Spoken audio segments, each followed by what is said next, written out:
Over the last few weeks, we took this empty cave, we've added a storage center, we've added sheep farms, we've added a furnace, we've even added lots and lots of dye farms. And as we near the end of this mini project and work towards our mega build, there's one thing that this place is really missing. So what have I been doing? I've been playing with bees, and we've got a few hives going, or nests even, and they're actually due for harvesting now. Can I get out of here without any bees escaping? Let me out.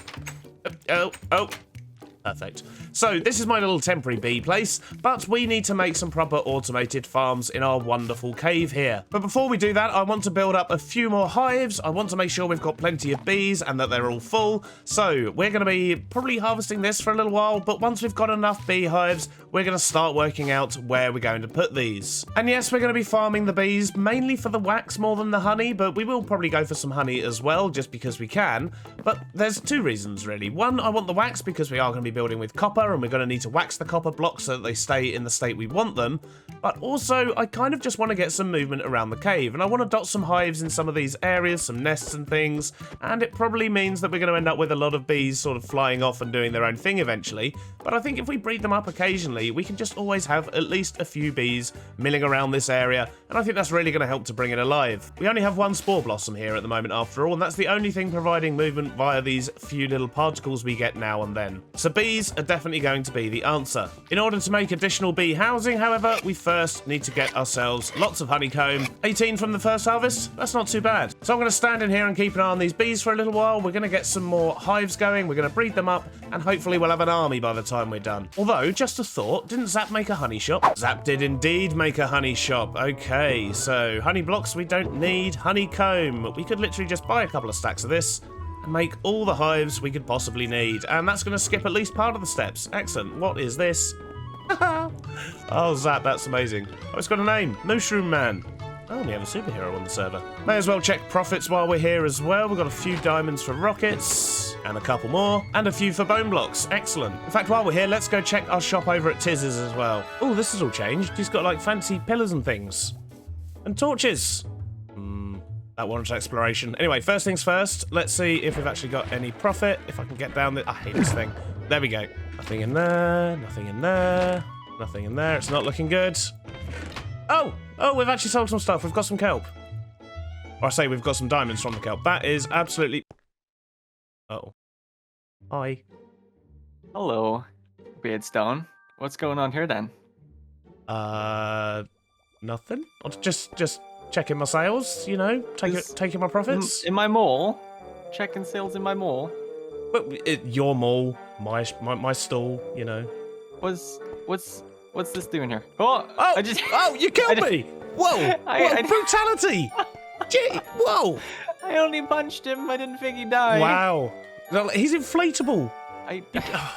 Jeez, like, what do you expect? I punched him a couple times. I figured that was gonna happen sooner or later. What's going on here, though? I've broken things. Well, you know, I kind of wanted to expand my business a bit, and I thought...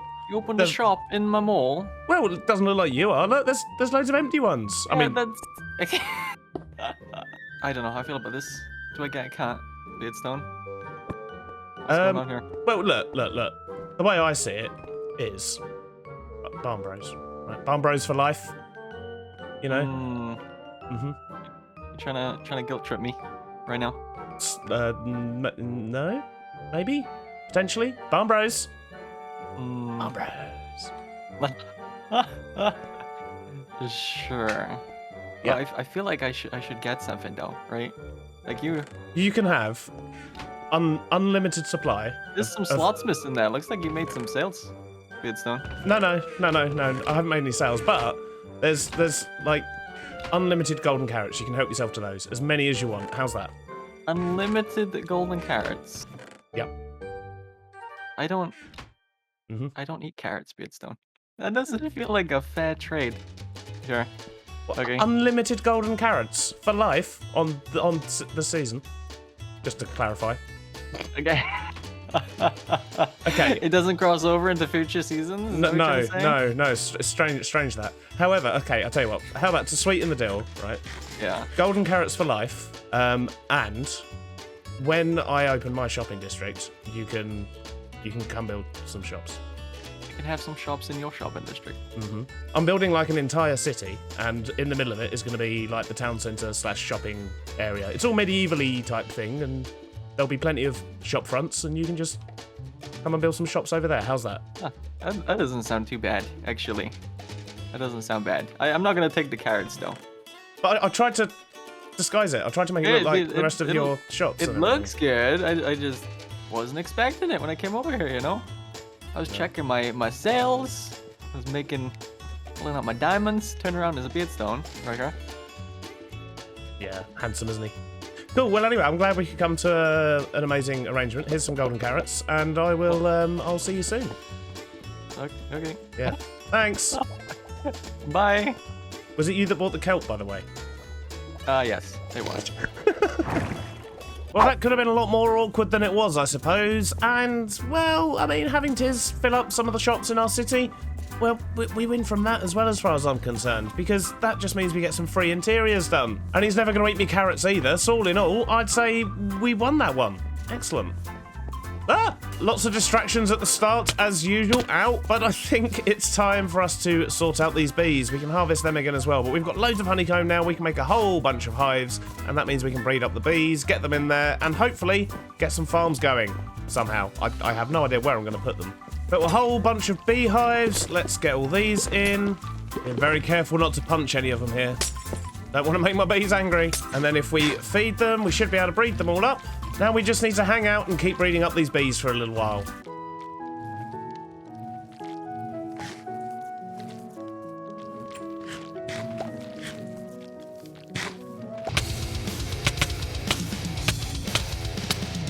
Well, there may have been one or two mishaps, but on the plus side, we now have a chest full of bees and a few extra beehives that we don't really need for now, to be honest. But we do have these, and I think they should all have 3 in them, at least 2, if not. But the first thing I want to do is actually use the actual bee nests and try and get a couple scattered about, just so we can get some bees flying around. I think that's really going to bring this place alive. Question is, where do I put them? Let's put the first one here. We've got these azalea leaves here, which I'm hoping they're going to use. Yep, it looks like they're attracted to those. Excellent. Let's put another one up here. Oh, that one's full of baby bees. We'll put one in our main area here. I think it makes sense to have one down here near the flowers. And we'll put the last one down here by the furnaces. Brilliant. And hopefully that's just going to bring a little bit more life to the base. I don't know if they're going to stay here or if they're going to do the usual bee thing and fly off elsewhere. Look, I mean, that one's already going. I don't even know where that one's going.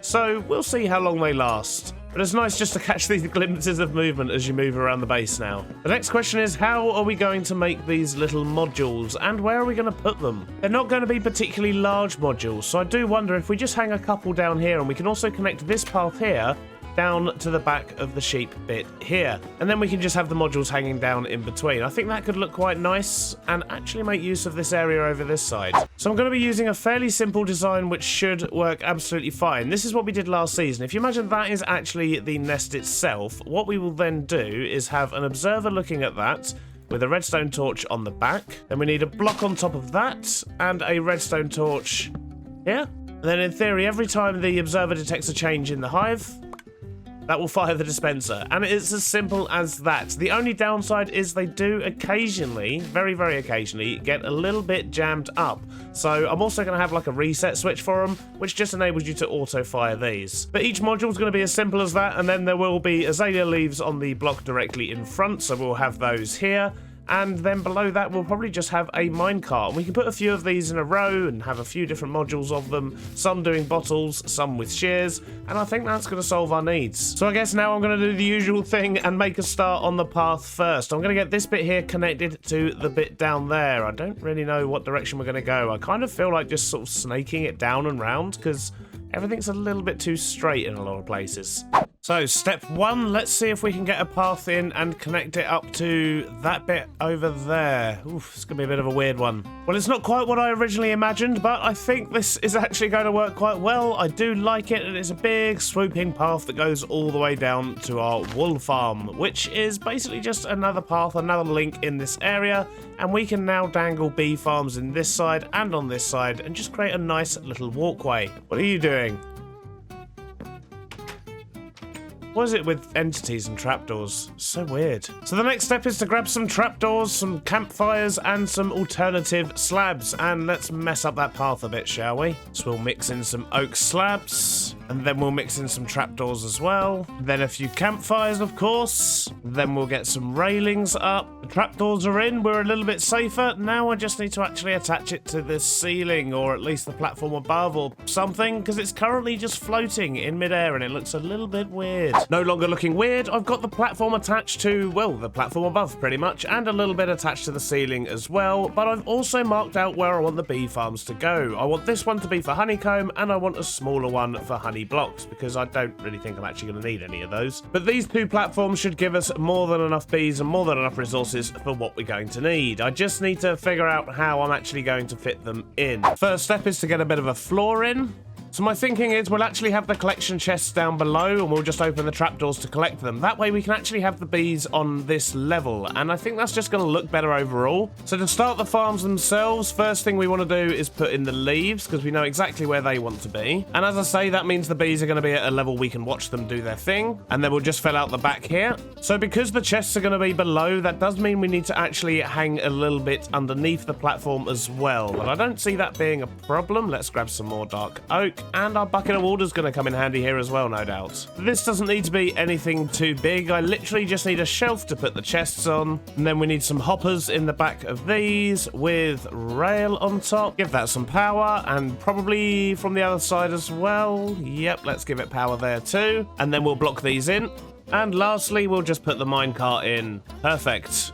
So that's the collection system done. We can easily reach the chests, and it doesn't look too bad from the outside either. With that sorted, we can mark out where the nests are going to go, which is on that level there. And I've actually changed the design ever so slightly for what I was going to do. The kind of effect, I suppose, is still the same, but in theory, the way I'm doing it now, it should be a little bit more compact. So what we're going to do is actually point observers directly up into the nests from below, and then solid blocks beneath those. Then a bunch of redstone torches, another row of blocks, and then our dispensers. And simple as that, nice and compact, and that will do exactly the same job the other one will. Then we just need some hoppers on the top here for loading, which means we need a bunch more chests as well. So this is going to be where we put the shears or bottles. In fact, in this case, it is going to be shears. I need more chests. And lastly, we just need to get it all blocked in with some glass. And then we'll have trapdoors in here so we can actually get access to the nests when we need to. Well, and to actually place them. And now we just need to block in the rest of the platform, but that should be pretty much it, apart from, of course, getting the nests in. But we'll do that as the very, very last thing because, well, everything could go wrong when we do that. We're almost ready to put the nests in. Let's just get these chests loaded up with shears. The shears are in. Now comes the dangerous bit. Let's... Oh, okay. That did not go to plan at all. Let's just quickly grab that. Uh-oh. I'm sorry, buddy. I'm sorry. Oh, dear. There may be a couple more bee deaths before we're done. So what I was trying to do...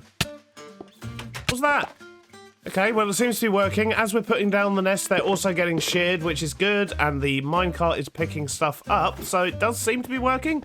Let's just see if we can get the rest in without any more casualties. That went well. We didn't lose any more bees, and it looks like they're doing their thing. But it does look like the collection system works, which is good, and random bits in there as well. So we've still got a bit of decorating to do around here, of course, but one of the things I want to use for decoration is, well, honey blocks, really, and that means we're going to actually need to leave this farm running for a bit before we can get some honeycomb, and we need to get this one up and running for the honey blocks themselves. But you've seen how the farm gets built and how it works, so I'm just going to duplicate this down here and I'll bring you back in once that's done. And the second farm is in. We've also made things look a bit nicer. We definitely didn't go back to Zap's shop and buy some stuff. Nope, definitely not. But we've made all this look nice and we've started to get some resources and generate some things. But there is one slight problem. One thing that I didn't consider when I built this one and then decided to use the same design over there. And that is this one is using bottles.